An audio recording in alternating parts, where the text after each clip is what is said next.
En los evangelios, que son esas biografías del ministerio de Jesús, encontramos aproximadamente unos 35 o 36 milagros. De estos 35 o 36 milagros, unos 27 se realizaron directamente sobre personas. Personas a las que el Señor curó, libró de demonios, incluso algunos los resucitó. Pero de esos 26, 27, solo hay 3 de los que nos ha quedado el nombre de la persona beneficiada. Los otros fueron sanidades anónimas. Uno fue un tal Malco, con L, no Marcos, no Malco, que fue uno que recordaréis algunos, al que el Señor le restituyó una oreja que Pedro le cortó. Otro fue Lázaro, al cual el Señor resucitó. Y otro es el personaje del que vamos a hablar hoy. La verdad es que en el grupo de personas que escogimos para hacer esta serie de encuentros con Jesús, solo uno de ellos, concretamente Bartimeo, su encuentro con Jesús acabó en un milagro. Bueno, esto no está bien dicho, porque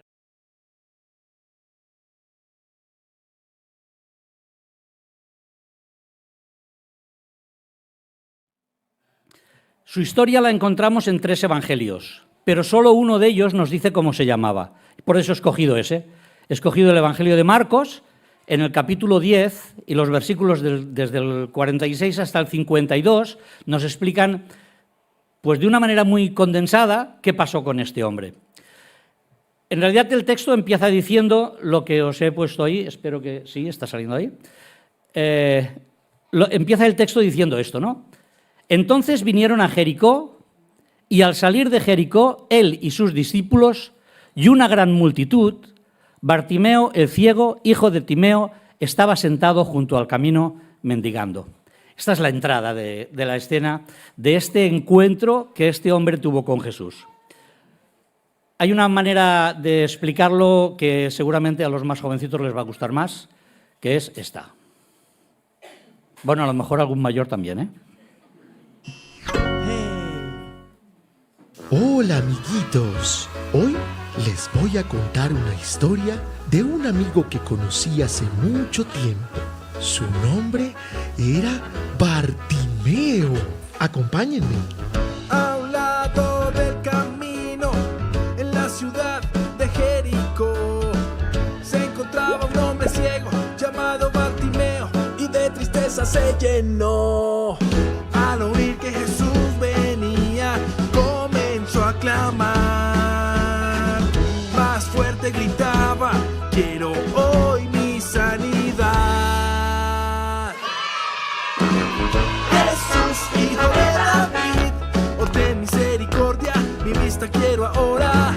Jesús, hijo de David, oh ten misericordia de mí. Oh, oh, oh. Al mirar su fe, el maestro pronto lo mandó llamar. Se deshizo de su capa y recibió su sanidad. Jesús, hijo de David, oh ten misericordia, mi vista quiero ahora. Jesús, hijo de David, oh ten misericordia de mí. Oh, oh, oh.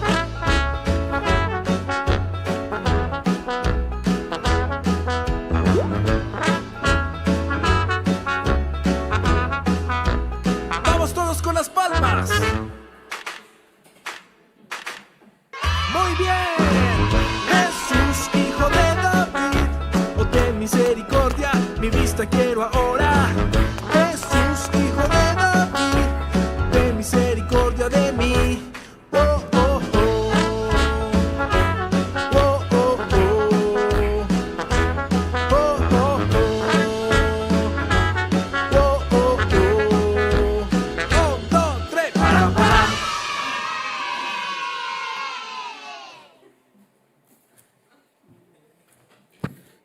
Bueno, ahora me tienes que aguantar a mí, ¿eh? Bueno. A Habría sido más divertido así, ya lo sé. Pero bueno, muy bien. Pues esta es la historia de este hombre. Esta es la historia, muy rápidamente. Yo hoy quiero compartir con vosotros lo que creo que fue la experiencia de él en varias fases, ¿no? Y me gustaría que cuando estemos reflexionando sobre lo que pasó con este hombre, pues intentemos aplicar a nuestra vida las cosas que a él le sucedieron. Por eso, lo primero que he querido plantear esta mañana es algo que creo que es evidente, y es su necesidad, la necesidad que tenía este hombre. Bueno, llevaba no sé cuánto tiempo, porque la palabra no nos dice cuánto tiempo llevaba allí, pero la verdad es que llevaba seguramente mucho tiempo. Un hombre ciego, en una Palestina siglo I, muy pocas posibilidades, un ciego pues no podía trabajar, no podía hacer absolutamente nada. Y ahí estaba este hombre día tras día, viviendo de la limosna, de lo que le diesen pues las personas que pasaban por allí. Claro, también hay que pensar que su vida pues no sería nada extraordinario, ¿no? Seguramente no sabía lo que comería mañana, a lo mejor no sabía ni siquiera si mañana podría comer, porque la verdad es que no había mucho poder adquisitivo. El poder adquisitivo lo tenían los ricos, que habían pocos, y vivían en sus vidas, en sus palacios, en sus casas, no acostumbraban a pasear demasiado por ciertos caminos. Luego había una clase, bueno, no sé si podemos llamar una clase media, pero una clase media muy limitada. Eran los pequeños comerciantes, los artesanos, que podían vivir más o menos bien. Y luego había una clase pobre inmensa. Prácticamente todo el mundo era pobre, porque, claro, vivían asalariados, y cuando digo asalariados me refiero a personas que cada día salían a encontrar su trabajo de cada día. Y tenían que encontrar su trabajo para ese día porque cobrarían para ese día. Luego estaban, dentro de este tipo de gente pobre, estaban los esclavos. Estos no tenían absolutamente nada. Pero os digo algo, estos esclavos, si estaban en una buena casa, tenían más seguridad de vida que los asalariados, porque estos comían cada día, ¿no? Así que habían los asalariados, habían los esclavos, y luego habían la clase de Bartimeo, los mendigos, los que vivían solamente de lo que las otras personas les podían dar. La expectativa de vida de Bartimeo era bastante limitada. No sabía lo que pasaría con él y no había ninguna esperanza de que su vida cambiase. No había posibilidades de encontrar un trabajo, de valerse por sí mismo. Seguramente su familia tampoco era económicamente pudiente, porque si no, él no habría estado pidiendo limosna, le habrían ayudado su propia familia. Así que la esperanza de vida de este hombre era tremenda. Su necesidad era vivir, simplemente vivir con expectativas del mañana. Pero hubo un momento en su vida que apareció una oportunidad. Fijaros, el texto en el versículo 47, lo vamos a ir leyendo así trocito a trocito, como os lo he puesto ahí, podéis irlo siguiendo.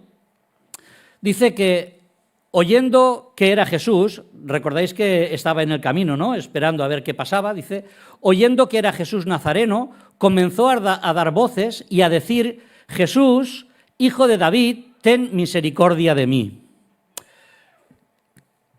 Me parece muy interesante, ¿eh? Me parece muy interesante que este hombre, que estaba allí sentado día tras día en el camino, que no podía leer porque era ciego, lo único que tenía abierto serían sus oídos, y lo que podía escuchar alrededor de su vida, pues era lo que quizá los peregrinos o la gente que le rodeaba podía explicar. A lo mejor, quizá, él había escuchado que había un maestro de Nazaret, un joven rabí, que decía cosas de él mismo, como por ejemplo, que el Espíritu del Señor está sobre mí, por cuanto me ha ungido para dar buenas nuevas a los pobres, me ha enviado a sanar a los quebrantados de corazón, a pregonar libertad a los cautivos y vista a los ciegos, a poner en libertad a los oprimidos, a predicar el año agradable del Señor. No sé, quizá este hombre alguna vez había escuchado algo parecido o había escuchado que este Jesús se decía de él que había sanado a personas que estaban enfermas. Pensad que Jesús estaba ya en su último tiempo de ministerio en la tierra, por lo tanto, su fama había crecido. Y este hombre escuchó que Jesús, que aquel Jesús del que él había escuchado y del que sabía tan poco, pasaba por allí. Jesús, hijo de David, ten misericordia de mí. Había una cosa que él no sabía, y es que estaba ante su última oportunidad de encontrarse con Jesús. Una semana más tarde, Jesús era arrestado y crucificado. Así que este hombre, sin saber lo que pasaba en su vida, estaba ante la única y última oportunidad de poder encontrarse con Jesús. Aquella era una oportunidad extraordinaria. En realidad esto pasa hoy en día igual. Todos vivimos diariamente nuestras posibles últimas posibilidades. Y no hablo solo de encontrarnos con Jesús, hablo de cualquier otra cosa en la vida. Ninguno de nosotros puede decir qué pasará dentro de una hora, qué pasará dentro de un día, qué pasará dentro de una semana. Por lo tanto, las relaciones que nosotros tenemos a nuestro alrededor pueden ser relaciones de último momento.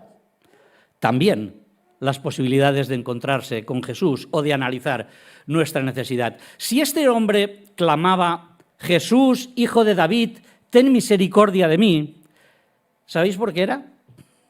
Porque estaba convencido de que tenía una necesidad. Si no hubiese vivido su realidad, no se habría puesto a gritar de esta manera que se puso a gritar allí en medio del camino. Así que su necesidad le llevó a aprovechar aquella última oportunidad que parecía que se presentaba delante de él. A partir de aquí, él mostró una actitud especial. Se comportó de una manera, para nosotros a lo mejor extraña, incluso para algunos molesta. Dice que muchos de los que estaban con Jesús, de los que pasaban con Jesús, le reprendían para que callase. Pero él clamaba mucho más: Hijo de David, ten misericordia de mí. Quizá habéis echado en falta que yo dijese algo de lo del Hijo de David antes cuando comentábamos la parte de su oportunidad, pero me gustaría detenerme aquí, en este momento, para pensar precisamente en la actitud que este hombre tuvo. No hay que ser una mente privilegiada para imaginarnos que este hombre no tendría una cultura extraordinaria. Este hombre vivía donde vivía y vivía como podía. Y lo que decía, lo decía simplemente por lo que él había podido escuchar. Pero fijaros que su expresión es extraordinaria. De hecho, estamos en el capítulo 10 de Marcos. Hasta este momento, Marcos no ha hecho ninguna referencia a que alguien llamase a Jesús hijo de David. Porque llamar a Jesús hijo de David representaba reconocer en él al Mesías esperado.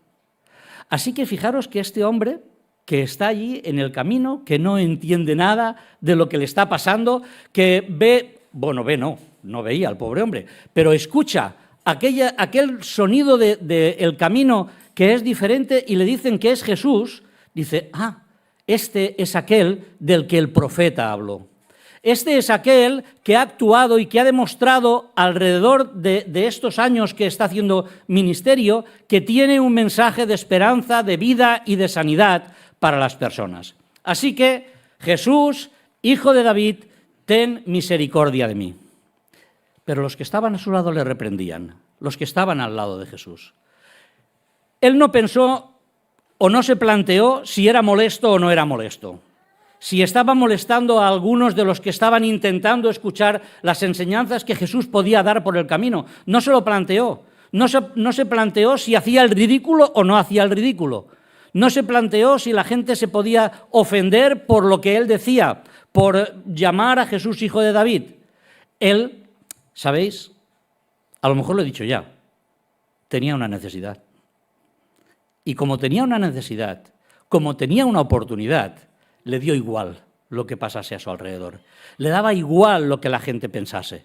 Necesitaba, de una manera imperiosa, poder hablar con aquel Jesús al que él consideraba hijo de David. Y cuando se refería a él y le decía, ten misericordia de mí, lo hacía convencido de que aquel hombre podía tener algo que le pudiese cambiar la vida, que le pudiese ayudar a vivir la vida de otra manera. Así que ahí tenemos a Bartimeo en el camino, gritando. Ahí veis al señor enfadado con él, asustado de los gritos que estaba dando, pero necesitado de encontrarse con Jesús, de que Jesús por lo menos le hiciese caso. Así que le hemos visto en su necesidad, en su oportunidad, en su actitud, y él, en esa actitud, demostró fe y demostró valentía. Lo hemos comentado ya. Valiente porque le dio igual lo que la gente dijese, las reprimendas que pudiese tener, lo mal que pudiese sentarle a los que estaban allí lo que él estaba haciendo. Y fe porque pudo imaginar en Jesús a aquel que tenía capacidad de hacer algo que cambiase su vida. Cuando nos acercamos a Jesús de una o de otra manera, cuando reconocemos una necesidad en nosotros, solo podemos actuar clamando al Señor, clamando a aquel que puede tener una actitud de transformar nuestra vida si creemos que Él lo puede hacer. Y eso es lo que le pasaba a Bartimeo. Era, hemos dicho, su última oportunidad de poder hacerlo. Así que, por fin, hubo posibilidades del encuentro. Entonces, Jesús, deteniéndose, mandó llamarle. Y llamaron al ciego, diciéndole, ten confianza, levántate, te llama. Él entonces, arrojando su capa, se levantó y vino a Jesús.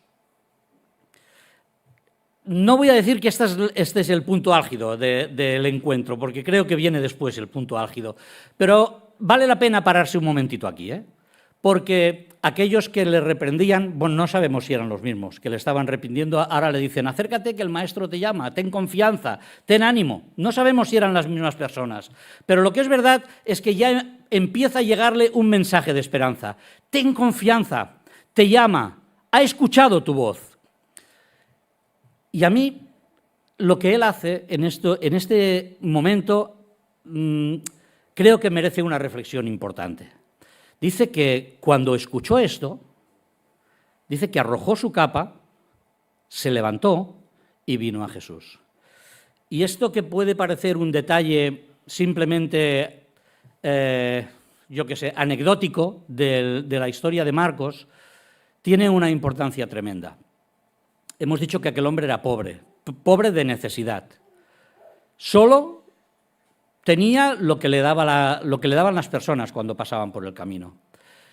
Y fijaros si era importante lo que él estaba haciendo en aquel momento, que la ley de Dios, la ley que Dios había dado muchísimos años antes, cuando el pueblo salió de Egipto, preveía cómo debían de actuar las personas cuando un pobre estaba cargado de necesidad. Y la ley decía que cuando una persona pobre tenía que empeñar su ropa porque no tenía para comer y tenía que empeñar su ropa, ¿sabéis lo que decía la ley? Que cuando llegaba el anochecer, el que había recogido esa ropa, el que había recogido esa capa para poder en empeño, tenía que devolverla. Cuando llegaba la noche, aunque al día siguiente volviese a recuperarla, pero cuando llegaba la noche tenía que devolverla. Dice la ley, porque es lo único que tiene para abrigarse y para cuidarse. Así que ahora pensemos un poquito en esto, ¿no? Aquello que él arrojó cuando escuchó que Jesús le decía que venga, traédmelo aquí, era todo lo que tenía. No sabemos siquiera si habían monedas encima de la capa, no tenemos ni idea. Marcos no nos lo explica. Pero lo que sí que es verdad es que a aquel hombre no le preocupó ni lo que dijesen de él, ni lo que pensasen, ni las reprimendas que pudiese recibir, ni lo poco que tenía. Que lo poco que tenía era todo lo que tenía. Claro, no sé si nosotros llegamos a poder comprender esto, porque esto significa la necesidad que este hombre tenía. Era tan grande su necesidad, aquella de la que hemos hablado al principio de todo, era tan grande su necesidad que estuvo dispuesto a dejarlo todo, a dejar todo para hablar con Jesús. No sé si ese es el caso de alguno de los que estamos aquí. No sé si cada uno de los que estamos aquí estaríamos dispuestos a dejar todo para poder tener un encuentro con Jesús. Pero es muy significativo que este hombre vivió esta experiencia, lo dejó absolutamente todo para poder encontrarse con Jesús. Y esto sí que es uno de los momentos álgidos del encuentro, su petición. Llega delante de Jesús, lo traen delante de Jesús y respondiendo Jesús le dijo, ¿qué quieres que te haga? Luego hablaremos de Jesús, ¿vale? Dejadme que sigamos hablando del ciego, porque claro, la pregunta de Jesús es interesante también, ¿no? Pero dejadme que siga hablando de este hombre ciego. Y el ciego le dijo, Maestro, que recobre la vista. A ver, los que estamos acostumbrados a leer el Evangelio, este trozo nos lo sabemos de memoria y sabemos cómo acaba esto, ¿no? Bueno, los que no estáis acostumbrados también os podéis imaginar cómo acaba esto. Ahora lo veremos cómo acaba. Pero el hecho de que este hombre dijese a Jesús que recobre la vista, significa que él sabía que la limosna se la podía dar cualquiera. Bueno, cualquiera que tuviese misericordia y que fuese una buena persona y que estuviese dispuesto a ayudarle, ¿no? La limosna se la podía dar cualquiera. La oportunidad que se le había presentado era una oportunidad especial. Delante de Jesús no iba a perder el tiempo pidiéndole una limosna. No iba a perder aquella oportunidad. Que recobre la vista. Yo he resumido esto en una frase. Este hombre le pidió a Jesús todo. Todo. Es como decirle, Señor, ¿qué quieres que te haga? Todo. Lo quiero todo. Quiero cambiar de vida, quiero ser autónomo, quiero poder trabajar, quiero poder valerme por mí mismo, quiero poder relacionarme con las personas. En realidad, quiero tener una vida diferente a la que tengo ahora, quiero cambiar de vida. Señor, lo quiero todo. Me hace pensar también, ¿no? Cuando reflexionaba sobre estos pensamientos, sobre la actitud de este hombre, cómo podemos aplicar esto a nuestra vida. ¿Qué es lo que pedimos a Jesús? Habitualmente. No sé si os dais cuenta, o a lo mejor el bicho raro soy yo, pero acostumbramos a pedir, Señor, pedimos sanidad. Está bien, está bien, no digo que esté mal, Pedimos sanidad, pedimos solución de conflictos familiares, pedimos solución para nuestros problemas profesionales, pedimos estabilidad a nuestro alrededor. Él lo pidió todo. Entendió que si Jesús le daba la vista, todo lo demás iba a ir, ¿cómo es aquella? Las palabras de Jesús, todo lo demás os será añadido. Él sabía que recibiendo la vista podía cambiar de vida. Y esa es la lección para nosotros. El pensar que depende de lo que pidamos a Jesús, vamos a obtener de Jesús. Si nos conformamos con la limosna de Jesús, tendremos la limosna de Jesús. Pero si queremos pedir a Dios todo, Él, como veremos, está dispuesto a dar todo. Así que pidió sabiamente. Y por último, la última parte de este encuentro es su decisión. También me parece muy interesante. Y ahora aquí sí que quiero hacer una referencia a Jesús, que hasta ahora lo hemos tenido como en la parte de atrás de la escena, ¿no? Fijaros que Jesús va acompañado de un montón de gente, según Marcos, una multitud de personas que le acompañaban para escuchar sus explicaciones. Solo habían unos poquitos de los que le estaban siguiendo que sabían, aunque quizá no lo recordaban, que sabían qué es lo que iba a pasar en Jerusalén. Jesús lo había explicado. Jesús había cogido a sus íntimos y les había dicho, ahora vamos a Jerusalén. Y cuando lleguemos a Jerusalén, los sacerdotes, los fariseos, me van a prender, me van a matar. Y solo había aquel grupito más íntimo de personas que lo sabían, no lo sabía nadie más. Así que había un montón de gente que acompañaba a Jesús para escucharle. Y Jesús siempre estuvo dispuesto a dar a las personas que se acercaban a él aquello que necesitasen. Cuando necesitaron una palabra de aliento, les dio una palabra de aliento. Cuando necesitaban una palabra de conocimiento, les dio palabras de conocimiento. Cuando necesitaron sanidad, les dio sanidad. Cuando necesitaban consuelo, les dio consuelo. Y ahí estaba rodeado Jesús de un montón de gente y un hombre gritando. Un hombre gritando al que nadie hacía caso, al que algunos reprendían. Pero Jesús se detuvo, lo hemos leído en el versículo anterior, se detuvo y dijo, traedle. Porque lo que para algunos era una molestia, para Jesús era un grito de socorro. Para Jesús era la manifestación de fe y de necesidad de alguien que se quería acercar a él. Jesús, hijo de David, ten misericordia de mí. Y Jesús, que está atento a todos, que está atento siempre a todas las necesidades, escucha el grito de socorro de aquel hombre y le dice, traedle a mi presencia. Y cuando aquel hombre está delante de él, le dice, ahora es tu oportunidad, ¿qué quieres que te haga? Porque Jesús hoy, aquí, a nosotros, ante nuestra oportunidad, nos pregunta, ¿qué quieres que te haga? Esa es una pregunta continua de Jesús en nuestra vida. A los que hace años que le conocemos y procuramos andar en sus caminos, y a los que hace menos que le conocéis, para todos Jesús lanza la pregunta, ¿qué quieres que te haga?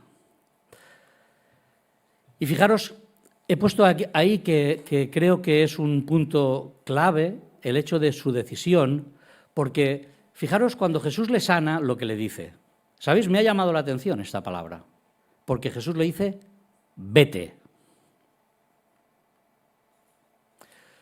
Es como si Jesús coge a Bartimeo y le dice, mira, ya puedes ver, ahora has aprovechado tu oportunidad. Ahora viene tu segunda oportunidad. Puedes irte a tu casa, puedes ir a ver a tu familia, puedes ir a buscar trabajo, como decíamos, puedes cambiar de vida, puedes valerte por ti mismo. La vida es tuya. Vete. Reconozco tu fe te ha salvado. Reconozco tu fe. Has hablado dirigiéndote a mí como el hijo de David. Vete. Y aquel hombre no se va. Aquel hombre no se fue. Creo que tomó la decisión más sabia de su vida. Dice, y le seguía a Jesús en el camino. Tuvo poco tiempo para seguir a Jesús. Como os he dicho antes, Jesús una semana después murió en la cruz, aproximadamente una semana después. Me pregunto qué vería este hombre si es que estaba allí, si es que siguió a Jesús hasta el último momento, hasta el pie de la cruz. Me pregunto qué vería este hombre en Jesús. ¿Qué vería este hombre en la cruz? ¿Qué vería este hombre en aquel que le había dado la oportunidad de cambiar de vida?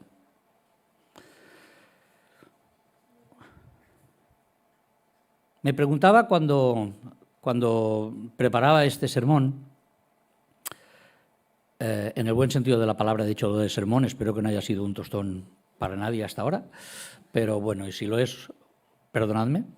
Pero cuando estaba preparándolo, pensaba, ¿por qué Marcos nos dijo cómo se llamaba este hombre? Algunos de los que estáis aquí seguramente me habéis escuchado alguna vez explicar esta teoría, ¿no? Cuando los evangelios explican o identifican a alguien con nombre, dando referencias de él, es porque seguramente las personas que recibían el escrito y que podían leer el escrito, seguramente podían identificar a esta persona. Empieza el texto diciendo que estaba Bartimeo, el hijo de Timeo, sentado en el camino. Es como que Marcos estaba escribiendo a personas a las que les estaba diciendo, mirad, esta historia que os estoy explicando, esta historia que he dejado escrita aquí, podéis ir a preguntarle a él.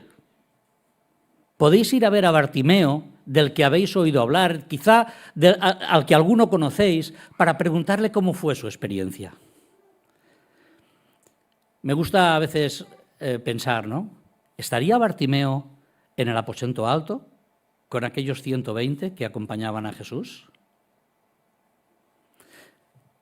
¿Cómo cambió la vida de este hombre, no? Si esto fue así, ¿cómo cambió la vida de este hombre? De estar sentado en el camino, seguramente podríamos decir siendo creyente, porque cuando llamó a Jesús hijo de David es porque algo de fe tenía, ¿no? Bueno, de hecho Jesús elogió su fe. ¿Cómo cambió la vida de este hombre de estar sentado en el camino a pasar a ser discípulo de Jesús? A ser el que le seguía en el camino, el que quería aprender de él, el que entendió que Jesús había cambiado no solamente su vida en la tierra, sino que le había ofrecido una vida que iba más allá de la muerte, algo que trascendía a lo que él podía estar viviendo.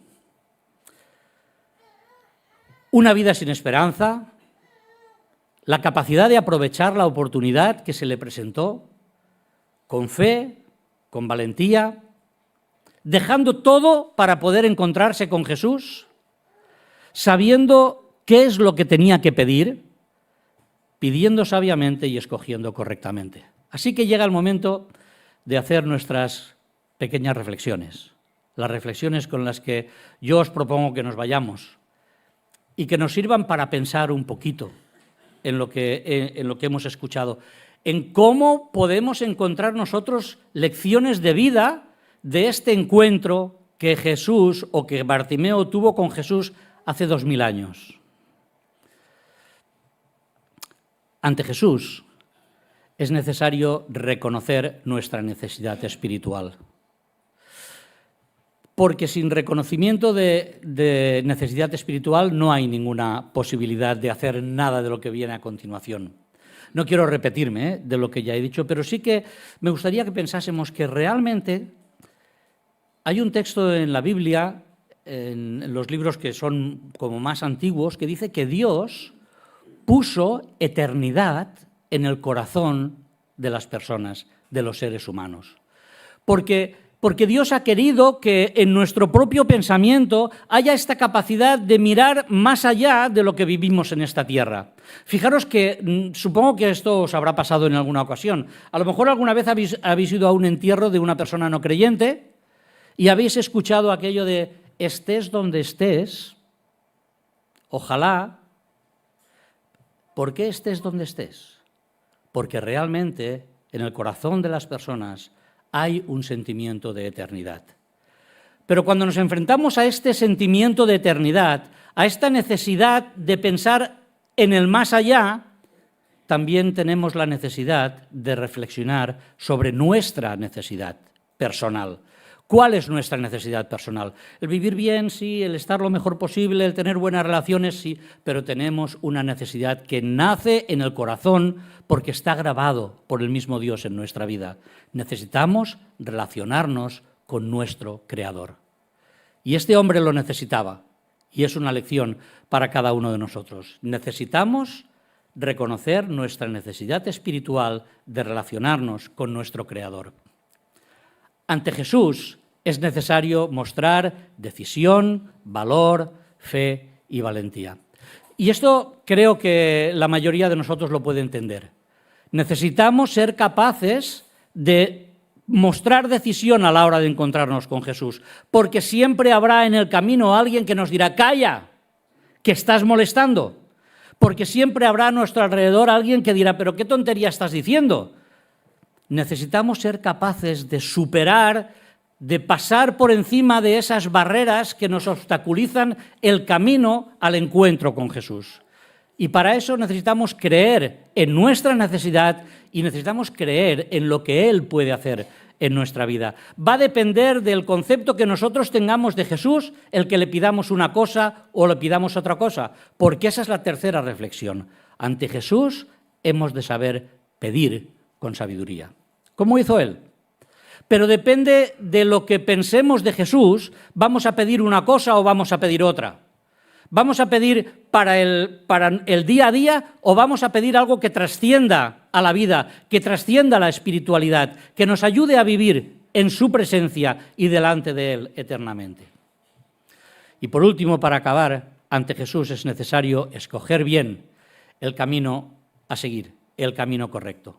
Después de que el Señor libera, de que el Señor sana, de que el Señor nos devuelve la vista, metafóricamente hablando, tenemos, como he dicho, la oportunidad de actuar como nosotros queramos, oyendo hacia nuestra propia libertad, hacia nuestra propia identificación, hasta nuestra propia realización, como se dice ahora, o estar dispuestos a seguir al Maestro, a andar el camino que Él quiere, a estar cada día más cerca de Él, a poder empaparnos de su bondad, de su misericordia, de su enseñanza, que nos ayuda a hacer ese camino con Él, que nos lleva a una vida eterna en su presencia. Efra nos decía que hoy recordábamos, en la mesa del Señor recordábamos esas tres grandes promesas del Señor. Y una de ellas es que el Señor volverá y que un día estaremos delante de su presencia. Y los que estamos aquí, creyentes o no creyentes, tenemos la responsabilidad de pensar si queremos ese encuentro con Jesús.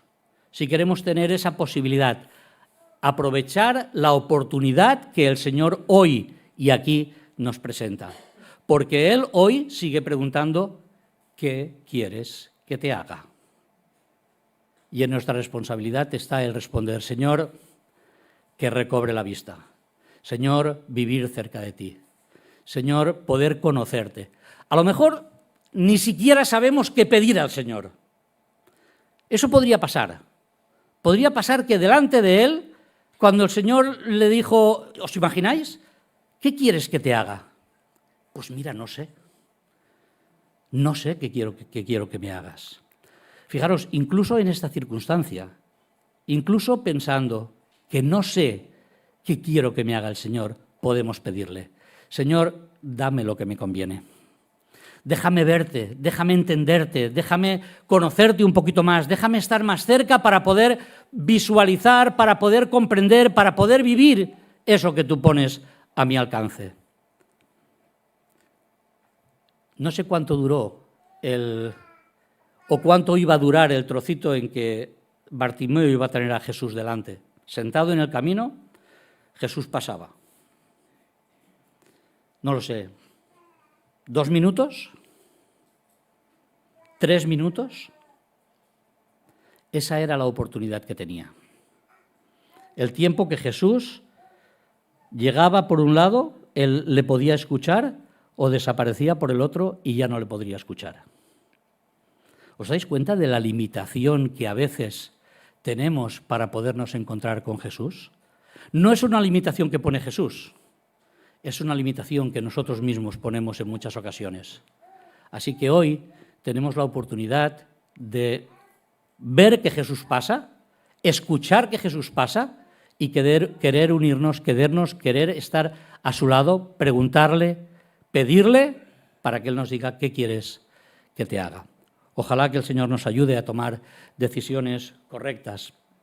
No sé si te puedes llegar a plantear o te planteas cómo te podrías encontrar con Jesús. Si te estás planteando algo así, me gustaría orar contigo. Me gustaría poder tener un momentito de reflexión y poder tener unas palabras para acompañarte en oración y poder pedir al Señor que te dé esa luz que necesitas para hacer ese camino. Así que vamos a pedir al Señor que Él nos bendiga, que nos guarde. Vamos a tener de nuevo una semana por delante hasta que nos volvamos a encontrar, pero una semana en la que vamos a seguir teniendo oportunidad, si Él lo permite, de acercarnos a Él. Oremos. Señor, te damos muchas gracias porque tú estás siempre. porque nosotros a veces no somos conscientes de tu presencia, pero tú pasas cerca de nosotros. Y pasas cerca de nosotros para que nosotros te miremos, te escuchemos, te pidamos. Y queremos hacerlo con sabiduría, queremos ser conscientes de que tú tienes para nosotros no una limosna, sino la vida eterna. Y nos gustaría poder compartir esa vida, Señor, con personas que todavía no han dado un paso decisivo de fe en su vida. Señor, tú eres poderoso, tú cambias vidas, cambiaste la vida de Bartimeo, cambiaste la vida de muchos de los que estamos aquí y estamos agradecidos. Estamos agradecidos de poder llamarte Padre, de poder pensar en la eternidad con la seguridad de que tú nos vas a llevar contigo y vamos a estar en tu presencia. Así que muchas gracias por todo esto. Guíanos, guárdanos durante toda esta semana y sigue mostrándote a nuestra vida para que tengamos la oportunidad de acercarnos cada día un poquito más a ti. Te lo agradecemos y pedimos todo en el nombre de Jesús. Amén. Pues que el Señor nos guarde hasta que volvamos a reunirnos y que los cuide a todos.